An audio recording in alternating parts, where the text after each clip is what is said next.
Hello, algebra kids. We are going to do something similar to what you did last week where you have to listen to this. We're going to watch the video. I'm going to teach you how to do this day. And if you need to go back, rewind, listen, it'll be up online. I'll leave it up there, and you can listen and watch it anytime so you know what's going on. This is the exact page that I would have if I was in class with you. So here's the warm-up that I would have done. We want to talk about which ones of these would be parabolas. So what classifies an equation as a parabola is the squared. And as you know, there's a couple different ways to write a parabola, which is actually what the main point of today is. But if we just kind of go through and we look at each of them, this first one, you should see my cursor moving. We're looking for an x squared, and I don't see an x squared on this, so this is not a parabola. That is actually a line written in standard form. I know you guys love that form so much. Okay. If I move over, I see an x squared there, but think about what we would do to this equation. We would take this x squared, and we would then multiply it by another x, which would actually take us to x to the third. So this one is not a parabola either. I move over to the one that my cursor's going crazy over, and I see an x squared, an x, plus 4. This is a parabola, and this is a parabola written in standard form, to be exact. If I move down here, I see it kind of looking like something that you've seen recently, but if you notice, you see a 3 up there. So this is not a parabola. That's actually something that we'll study later. Okay. This one. I see an x minus 4, and I see an x plus 5. And if you think about if we were to FOIL that out, I would have an x squared in it. So this is also a parabola.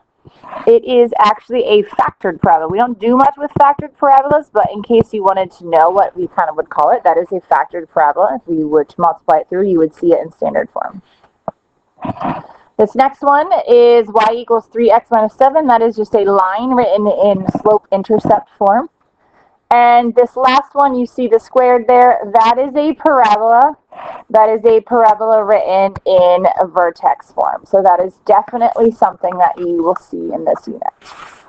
Okay. So if we talk about, we're going to actually talk about these two forms right here, standard and vertex form. So if you remember, we have standard form is the one that you've seen for, 2 years now as an algebra kid. It's y equals ax squared plus bx plus c.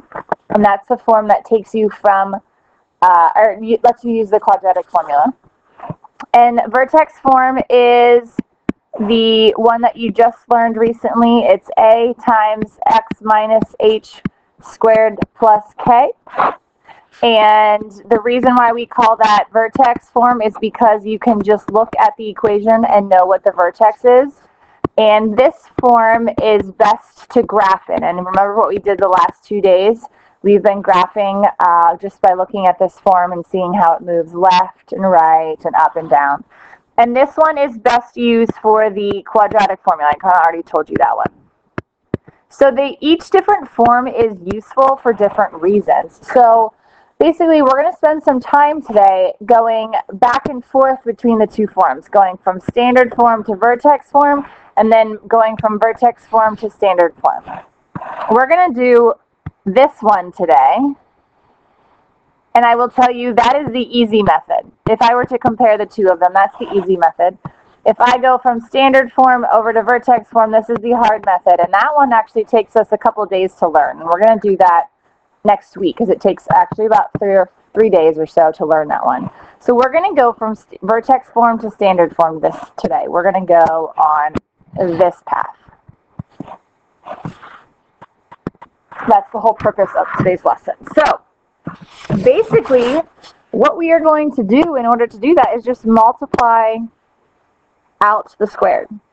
So before we kind of take some that are already in vertex form, I want to review how to multiply out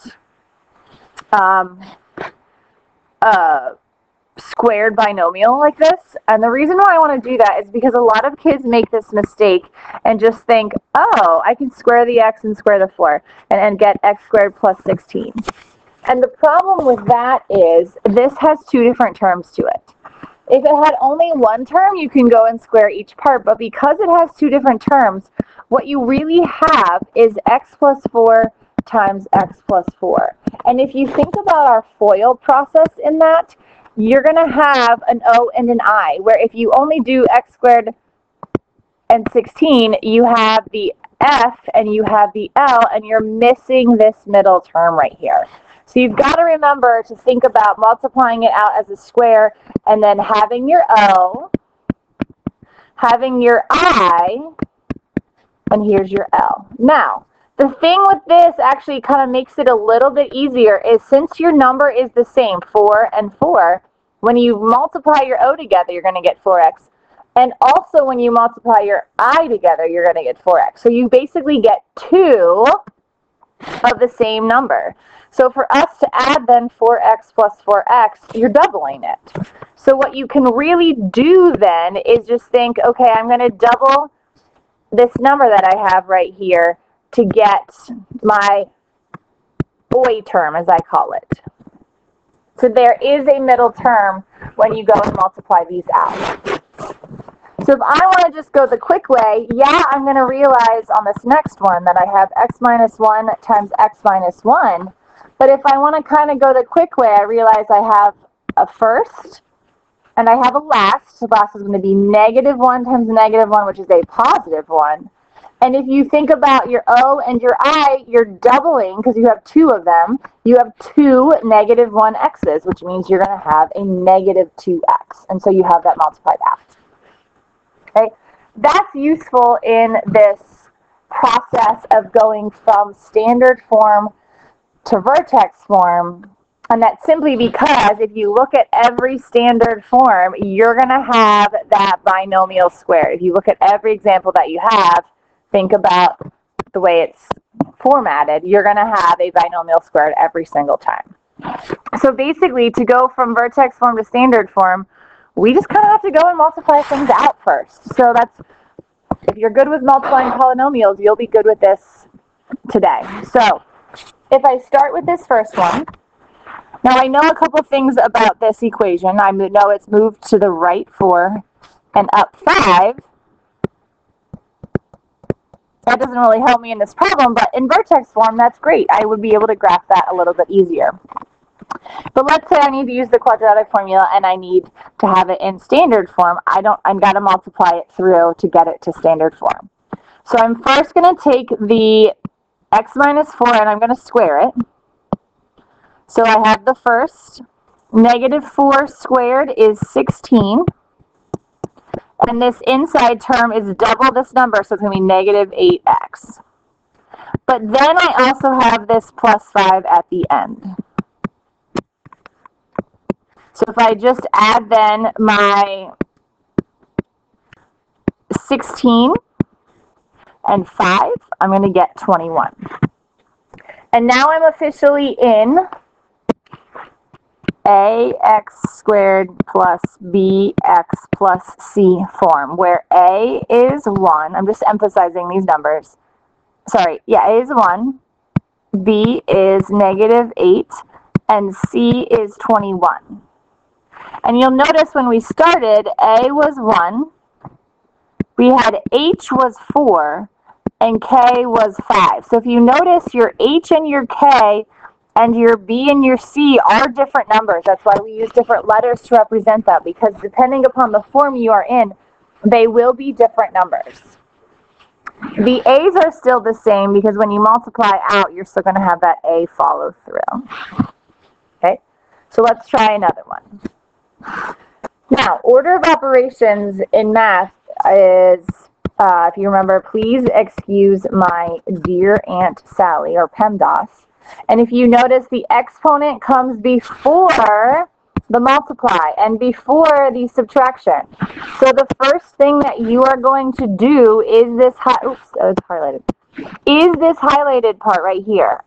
You're not going to multiply by 2 first, because the multiply comes after the exponent. So we've got to first deal with the exponent. So when I square x plus 5, I'm going to have the first is x squared. The last is 5 times 5. 5 squared is 25. And I have to remember my middle term, it's double this number, so double 5 is going to be 10x. Then, according to our order of operations, we then go multiply. So I'm going to take every term that I have inside the parentheses and multiply it by 2. So I have 2x squared plus 20x plus 50, carry down the negative 7, and then I'm going to have 2x squared plus 20x plus 43 when I go to subtract my 7. Okay, so you're just multiplying through. You got to follow your correct order of operations and go from there. Now I know these two are not in vertex form to start, but they are in factored form. I had mentioned that briefly earlier. So if I want to go into standard form, we just have to kind of FOIL our way through it, just like we did those other two. So if I am in factored form and I want to be in standard form, all I have to do is FOIL. So I'm going to have x squared. Outside is negative 7, inside is 5, so negative 7 plus 5 is negative 2x, and 5 minus 7 is going to, 5 times negative 7, sorry, is going to be negative 35. So now you're in standard form. And again, Pemdas says multiply before,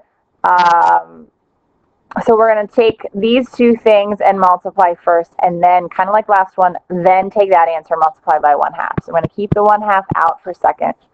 I'm going to figure out what this is when I FOIL it. So I'm going to have x squared, outside is negative 6, inside is positive 5. So if I add negative 6 and positive 5, I have negative 1. And 5 times negative 6 is negative 30.